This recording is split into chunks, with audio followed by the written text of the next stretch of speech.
अस्सलाम वालेकुम नाज़रीन, मैं हूं वसीम अली। आप देख रहे हैं चैनल न्यूज़ पॉइंट।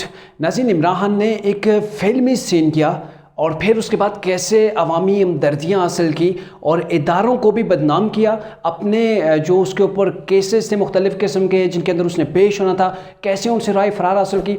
आज के व्लॉग के अंदर आपको बताएंगे कि इमरान खान के ऊपर जो मर्डर अटेम्प्ट हुआ है, जो कातिलाना हमला हुआ है, ये कैसे फेक था, कौन कौन से ऐसे शवाहिद हैं कि जिसकी बेस के ऊपर ये कहा जा सकता है कि इमरान खान ने मुकम्मल का मुकम्मल ड्रामा रचाया और ये गेम कैसे खेली और शौकत खानम के अंदर क्या कुछ वाक़यात हुए, वहाँ पे जाके कैसे जो वो जितने भी शवाहिद थे उनको टेम्पर करने की कोशिश की गई। आज की इस व्लॉग के अंदर ये तमाम चीज़ें आपके सामने रखेंगे, लेकिन होगी गुजारिश आपने व्लॉग को मुकम्मल देखना है ताकि आप तमाम चीज़ों को समझ सकें और फिर उसके बाद आपने कमेंट करना है कि वाकई में जो ये मैं कह रहा हूँ क्या ये वाकई सच है या नहीं।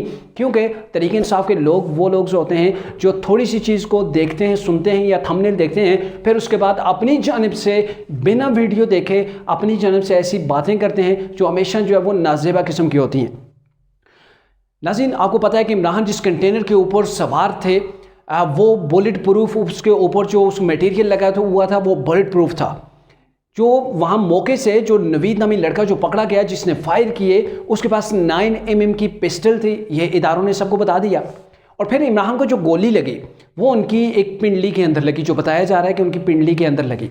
अब जब फायर होता है, इमरान गिरते हैं, वो कहते हैं कि उनकी पिंडली के अंदर गोली लगी और बाकी लोग जो कंटेनर के ऊपर होते हैं वो भी गिर जाते हैं। अब यहाँ पर बहुत बड़ा सीन क्रिएट किया गया था जो पहले से तैयार था, जिसके इंतज़ार के अंदर इमरान खान और उनकी पूरी टीम बैठी हुई थी। जैसे ये गिरते हैं वहाँ पे मौजूद खून के बैग्स होते हैं, मौजूद ब्लड बैग्स वहाँ पे मौजूद होते हैं, जिनको पहले से बिल्कुल तैयार किया होता है, वो फौरी तौर पर इनके जिस्मों के ऊपर लगाया जाता है। और आपने एक वायरल फ़ोटो भी देखा होगा सेनेटर फैसल जावेद खान साहब का, आपने उनका फ़ोटो देखा होगा जिस फोटो के अंदर उन्होंने वाइट ड्रेस पहना हुआ है, ऊपर कोट है और वाइट ड्रेस जो है वो खून से लथपथ है। कोट के ऊपर एक नुक्ता भी ब्लड का नहीं लगा हुआ है, सिर्फ वाइट सूट के ऊपर लगा हुआ है। ऐसे महसूस हो रहा है कि वाइट सूट पहले लगा हुआ था जब इन्होंने वो एक्सरसाइज की ब्लड लगाने की और बाद में ऊपर से कोट पहना गया। ये तरीके इंसाफ की जन्म से वो फोटो शूट था जो पब्लिक किया गया था। अब यहाँ पे बहुत बड़ा सवाल ये है कि कंटेनर के ऊपर कितने लोगों को गोलियां लगी, इमरान के अलावा कितने लोगों को कंटेनर के ऊपर गोलियां लगी। क्या आपने किसी शख्स को देखा है जिसको गोली लगी हो? क्या वो शख्स मीडिया के ऊपर आया है, मीडिया ने उसके जख्म दिखाए हैं? यूँ तो कोई मर्डर होता है, जैसे कि अर्शी शरीफ का मर्डर था, कैसे गोलियां दिखाई गई। जो एक्सीडेंट होता है उसको कैसे पब्लिक किया जाता है। यहाँ पे कंटेनर के ऊपर जिन लोगों को गोलियां लगी कोई भी सामने नहीं आया, सिर्फ कहा है कि सबको जो लोग ज़ख्मी हुए हैं, 9 के करीब लोग वहाँ पे ज़ख्मी हुए हैं। अब मामला ये है कोई इतना ज़ख्मी नहीं हुआ, कोई वहाँ पे कत्ल ही नहीं हुआ, तो फिर इतना ब्लड फैसल जावेद खान साहब के कपड़ों पर और तरीके इंसाफ के जो दीगर जो वहाँ पे कायदीन थे उनके ऊपर ब्लड कैसे आ गया। एक बात कि जो ऊपर वहाँ पे कंटेनर की जो साइड जो थी बुलेट प्रूफ थी, 9mm का पिस्टल से फायर किया गया, इतनी रेंज से फायर किया गया और फिर नीचे से फायर किया गया और नीचे से फायर किया गया तिरछा फायर जिसे आप कह सकते हैं। उस फायर के यानी कि 80 डिग्री था, 70 डिग्री था, ये 60 डिग्री में भी आप कह सकते हैं इसे। जो मैथ के एक्सपर्ट हैं वो बेहतर जानते होंगे, शायद 60 डिग्री के ऊपर जो फायर किया गया और 60 डिग्री के उस फायर के वो जाके पिंडली में लगा। पहले उसने बुलेट प्रूफ जो वहाँ का मटेरियल था, लोहा था, स्टील था, जो भी था, उसको चीरा। क्या 9mm के पिस्टल के अंदर इतनी कैपेसिटी होती है, इतनी पावर होती है कि वो बुलेट प्रूफ चीज़ को चीरता हुआ जाके जो दरमियान में स्पिन था उसको भी कवर करता हुआ इमरान खान की पिंडली के अंदर तक जो है वो वहाँ पे पहुँच गया। अब ये गोली भी बड़ी लाइक किस्म की है, बड़ी ज़बरदस्त समझदार मैच्योर किस्म की बुलेट थी जो इमरान की, जिसने ना नस किसी को डैमेज किया ना ही किसी जो है वो हड्डी बोन को जो है वो डैमेज किया गया। और फिर वहाँ से इमरान जब उतरे कंटेनर से, वो चल कर जो है वो गाड़ी के अंदर बैठे, बुलेट प्रूफ गाड़ी के अंदर बैठे। अब देखने चलो इमरान का अपना स्टेमिना है जी, वो एक खिलाड़ी थे, वो चल सकते हैं, ये कहा जा सकता है। लेकिन यहाँ पे आप देखें कि कितना बड़ा ब्लंडर किया गया। वजीराबाद जहाँ पर यह हादसा हुआ, इमरान को वहाँ के हॉस्पिटल के अंदर लेकर नहीं गए, रेस्क्यू 1112 की गाड़ी के अंदर लेकर नहीं गए, कोई भी जो है वो आम एम्बुलेंस के अंदर उन्हें लेके नहीं गए, बुलेट प्रूफ गाड़ी के अंदर ले गए। चलो ये इमरान की सिक्योरिटी प्रोटोकॉल था, लेकिन वहाँ पर जो वजीराबाद के अपने हॉस्पिटल थे वहाँ पे नहीं ले गए। चौधरी परवेज इलाई ने वहाँ से 15 किलोमीटर के फासले या 20 किलोमीटर के फासले पर हॉस्पिटल बनवाया था, उस हॉस्पिटल के अंदर भी इमरान खान को नहीं लेकर गए। इसके अलावा गुजरांवाला का जो हॉस्पिटल था वहाँ पर भी इमरान खान को नहीं लेके। हालांकि आपको पता होना चाहिए जब कोई ऐसा इंसिडेंट होता है कोई एक्सीडेंट होता है, कोई धमाका होता है, कोई ज़ख्मी होता है, तो सबसे पहले फ़र्स्ट एड के लिए सबसे करीबी हॉस्पिटल के अंदर प्रेफर किया जाता है कि वहाँ बंदे को ले जाएं, वहाँ से फ़र्स्ट एड हो, उसके बाद आप जिस मर्जी हॉस्पिटल के अंदर जाएं। और ऐसा जब मर्डर का मामला होता है तो सबसे पहले सरकारी हॉस्पिटल के अंदर जाया जाए, सबसे करीबी हॉस्पिटल और फिर सरकारी हॉस्पिटल के अंदर जाया जाता है, ताकि वहाँ पे मेडिकल जो बोर्ड है वो आपका मुआयना कर सके और उसके बाद ही FIR दर्ज होती है। अब देखें, यानी कि वहाँ पर वज़ीराबाद का जो हॉस्पिटल था उसको स्किप किया गया, उसके बाद जो परवेज़ ज़िलाई ने बनाया था हॉस्पिटल उसको स्किप किया गया, उसके बाद गुजरांवाला का जो हॉस्पिटल था उसको स्किप किया गया, गुजरात का जो हॉस्पिटल था उसको स्किप किया गया, उसके बाद एक दो और हॉस्पिटल थे, गखड़ का हॉस्पिटल है उसको स्किप किया गया। और यहाँ से जब लाहौर के रास्ते पे निकल गए, मियो हॉस्पिटल था उसे भी स्किप किया गया, और जनरल हॉस्पिटल था वहाँ पर भी इमरान खान नहीं गए। और भी कई ऐसे रास्ते के अंदर अस्पताल थे जिनके अंदर इमरान खान को नहीं ले जाया गया। यहाँ से जहाँ पे इक़दाम कत्ल हुआ, वहाँ से इमरान को 220 किलोमीटर दूर वापस लाहौर के अंदर इमरान खान के हॉस्पिटल के अंदर ही लेकर वो गए, जिसको शौकत खानम हॉस्पिटल कहते हैं, जो कैंसर का हॉस्पिटल है। आम जनरल हॉस्पिटल किसी के अंदर नहीं ले गए, किसी सरकारी हॉस्पिटल के अंदर नहीं ले गए। एक बंदे को गोलियां लगी हैं, और कितनी गोलियां उस वक्त, तो एक तो अभी तो इमरान कहते हैं चार गोलियां एक शख्स को लगी हैं, उसको लेके गए हैं 220 किलोमीटर दूर। रास्ते के अंदर दर्जनों अस्पताल, ज़बरदस्त किस्म के हॉस्पिटल थे, वहाँ पर भी लेके नहीं गए यार, मरहम पट्टी करनी है, कुछ करनी है, ना ही एम्बुलेंस के अंदर, ना ही रेस्क्यू 112 को करीब जो फटकने दिया, और लेके गए जी उस कैंसर के अस्पताल के अंदर।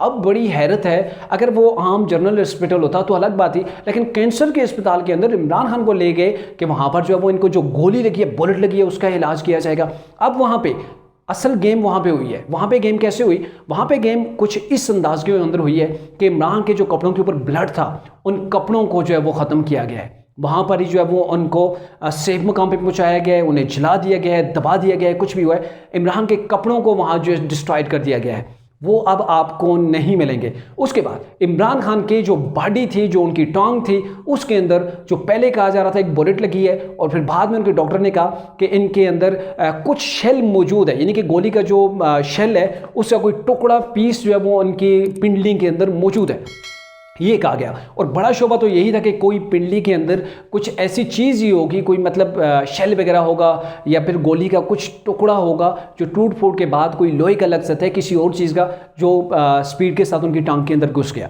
अब ये कहा जा रहा था, लेकिन वहाँ पे उनका ऑपरेशन होता है, वहाँ पे ये बात कही जा रही होती है कि इमरान खान अंदर से इंस्ट्रक्शन दे रहे हैं, उन्होंने बेहोशी का इंजेक्शन नहीं लगने दिया। वर्कर के बारे में पूछा कि मेरे वर्कर्स किस हाल के अंदर हैं, बाहर क्या हो रहा है, ये सारी चीज़ें। उसके बाद सर्जरी भी हो गई। अब देखें, वो दिन था कि डॉक्टर ने कहा, जो ऑपरेशन जिसने किया उसने कहा जी एक गोली लगी है और कुछ शेल मौजूद है। आज रात को, गुज़िश्ता रात को इमरान खान ने जो एक मीडिया टॉक की, या फिर वो आप उससे कह लें कि उन्होंने कौम से खिताब किया, क्योंकि कौम से खिताब का उन्हें बड़ा शौक है, तो उन्होंने कौम से खिताब किया।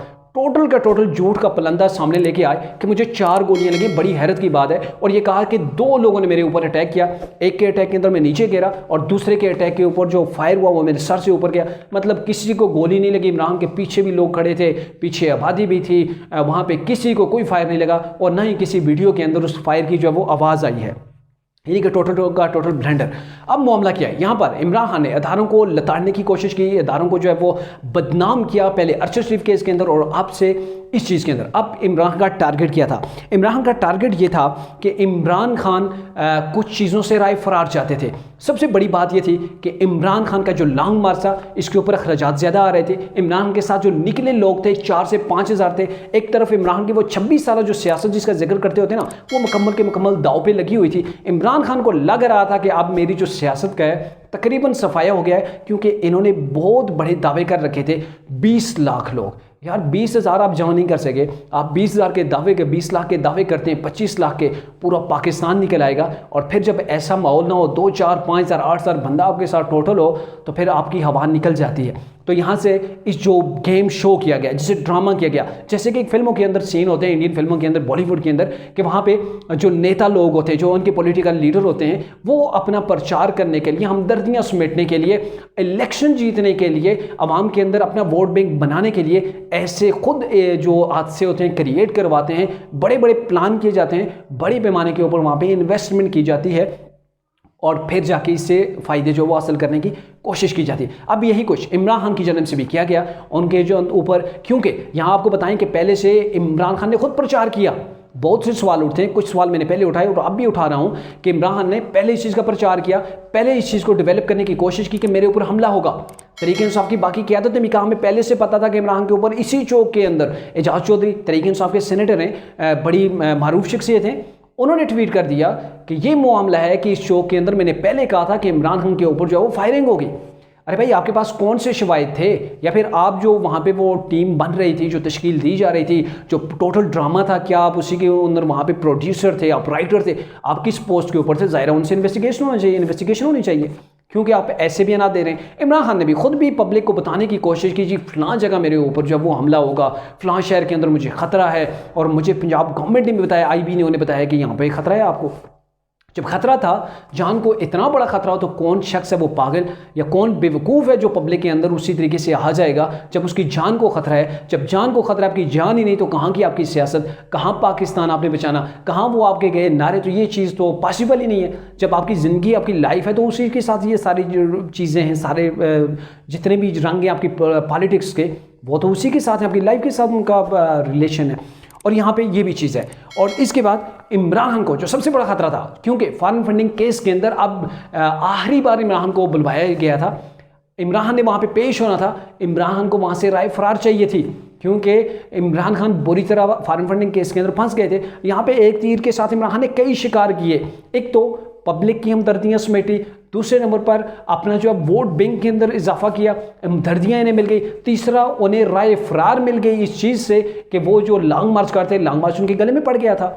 ये तो वो बात है ना कि कंबल को मैं छोड़ रहा हूँ, कंबल मुझे नहीं छोड़ रहा, ये वो कहानी हो गई थी इमरान के साथ। उससे भी इन्होंने जान छुड़वा ली और अब ऐलान किया मैं ठीक हो जाऊंगा तो फिर से कॉल करूंगा। उसके अलावा इन्होंने गवर्नमेंट के ऊपर भी प्रेशर बिल्ड करने की कोशिश की, गवर्नमेंट के खिलाफ लोगों को करने में कामयाब हो गए। इसके अलावा इदारों को उन्होंने टारगेट कर दिया, इदारों को बुरी तरह इन्होंने टारगेट करने की कोशिश की, और उसके अंदर भी आज इंडिया इनके ऊपर तालियां बजा रहा है, उससे भी राय फरार हासिल की। इसके अलावा इनका जो एक मामला था तौहीन अदालत, 25 मई का जो मामला था, अदालत ने उसके ऊपर इनसे सवाल तलब कर रखा था, वहाँ से भी अब राय फरार हासिल करेंगे। मैं इंजर्ड हूँ, मुझे 4 गोलियाँ लगी, पहले 1 गोली थी, दूसरे रोज़ 2 हो गई, तीसरे रोज़ मेरे ख्याल में वो 3-4 हो गई। मुझे तो लगता है अगर इसी तसलसल के साथ इमरान खान की ये गोलियाँ बढ़ती गई तो मेरे ख्याल में 1-2 रोज़ के अंदर उनकी 50 भी मुकम्मल हो जाएगी। वो कहेंगे मेरी बाईं टांग के अंदर तो 50 लगी थी, अभी दाएं के अंदर जो है वो गिनती जारी है। अच्छा, मज़े की बात बताएं, इनकी पहले एक टांग का कहा गया, जब वो हॉस्पिटल के अंदर दाखिल थे वहाँ का भी उनका वो ऑपरेशन के दौरान के जो फोटोज़ आए हैं उसमें भी दिखाया गया है, एक उनकी टांग बिल्कुल साफ़ है,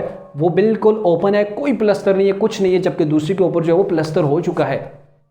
जो टांग बिल्कुल फ्री मतलब बिल्कुल ईजी थी, बिल्कुल परफेक्ट थी, इमरान ने कल जब खिताब किया दोनों टांगों के ऊपर प्लस्तर था। ये मुझे देखकर वो बात याद आ गई कि परवेज़ लाई ने कैसे वो प्लस्तर कर लिया था, बाजू गले में लटका लिया था, दूसरे रोज फुल स्पीड में जा रहे थे। और इमरान खान की शौकत खान हॉस्पिटल की कुछ फुटेजेस आई हैं, कुछ ऐसे फोटो भी सामने आए जिनके अंदर वो डॉक्टर के साथ चल रहे हैं। अब ये सारी गेम किया है, सारा मामला किया है, ये आपको अब आसानी से समझ आ गया होगा कि इमरान ने कैसे राय फरार हासिल की, कैसे हुकूमत के ऊपर प्रेशर बिल्ड करने की कोशिश की, कैसे जो है वो फेस सेविंग भी हासिल कर ली, इदारों को भी नॉमिनेट कर लिया, और इसके बाद तमाम के तमाम सबूतों को छुपा दिया गया। क्योंकि जब फोरेंसिक होता है, इमरान की जो कपड़ों का ब्लड था उसका टेस्ट होना था, फोरेंसिक के अंदर पता चलना था कि ये ब्लड किसका है, इमरान के कपड़ों के ऊपर इमरान का ब्लड है या फिर किसी और का ब्लड है। और जो फैसल खान जवेद साहब हैं उनके कपड़ों के ऊपर जो ब्लड पड़ा हुआ था उसका भी कोई पता नहीं, कोई एविडेंस वहाँ पर इन लोगों ने छोड़ा ही नहीं कि जिसके बेस के ऊपर जो केस जो है वो आगे बढ़ता।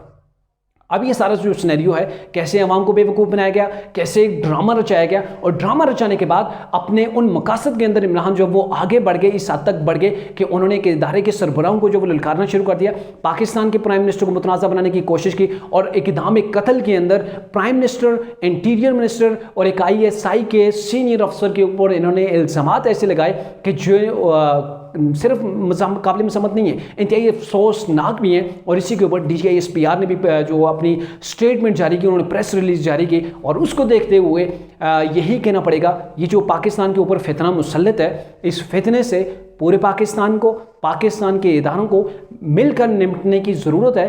क्योंकि इस वक्त हमारे दुश्मन मुल्क की यही चाल है जिसके ऊपर अभी इमरान खान ने, जो हमारे दुश्मन चाहते थे वही कुछ इमरान खान कर रहे हैं। आपने अब व्लॉग मुकम्मल देख लिया, आपका बहुत शुक्रिया। लेकिन सोचिएगा ज़रूर, अगर आप तरीके इंसाफ के फॉलोअर हैं, मुझे कोई तकलीफ नहीं है तरीके इंसाफ से या किसी से भी, लेकिन जहां कौम को बेवकूफ़ बनाया जा रहा हो, जहां लोगों के जज्बात के साथ खेला जा रहा हो, यहाँ पे तरीके इंसाफ के लोगों के जज्बात से खेला गया, उनको इश्तियाल दिया गया, आप इदारों के खिलाफ बात करें, आप निकलें, तोड़ें, जो है वो आग लगा दें, वो जैसे शेख रशीद का बयान था। आप लोगों को इस्तेमाल किया जा रहा है, आप लोगों को इस्तेमाल किया जा रहा है और बार बार इस्तेमाल किया जा रहा है। काइंडली खुदारा चीज़ों को सोचें, फैक्ट एंड फिगर्स को देखें और फिर उसके बाद कोई फैसला करें, ताकि जो फैसला पाकिस्तान के हक में हो, पाकिस्तान के खिलाफ ना हो। बहुत शुक्रिया।